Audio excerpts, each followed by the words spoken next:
yang sedang menunggu ni ramai. Seawal jam 7.30 tadi, masa saya lalu sebelum pergi ke Padang Kampung Tengah tadi, saya lihat mereka dah mula beratur dah untuk menunggu combo jualan kasih Johor yang memang ditunggu-tunggu.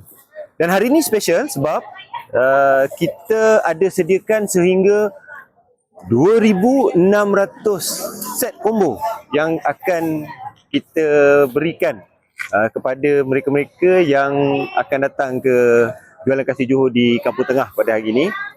Dan insyaAllah ini adalah antara lokasi yang memang setiap kali kita buat jualan kasih memang mendapat sambutan, dan kita sengaja memilih Kampung Tengah pada kali ini untuk kita berikan lebih barang-barang combo jualan kasih Johor ni untuk kita edarkan kepada orang ramai pada harga RM15. Jadi insyaAllah kita tunggu. Sambutannya memang nampaknya agak baik, dan kita harap produk yang kita bawa hari ini dapat habis kita jual menjelang jam 11 pagi nanti. Terima kasih. Padaku, ayo muhasabah, periksa diri sendiri.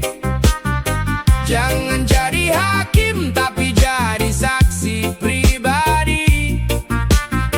Kesalahan orang lain itu cermin buat kita, bukan bahan gosip atau bahan berita.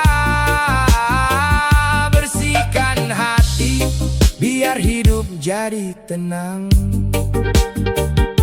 Gibah itu candu tapi bikin hati mati, merasa lebih suci padahal sombong di hati. Orang yang hebat bukan yang pandai mencela, tapi yang sibuk perbaiki diri sampai ke dalam jiwa. Buang penyakit hati, iri dan dengki, fokus ke diri sendiri biar damai menghampiri.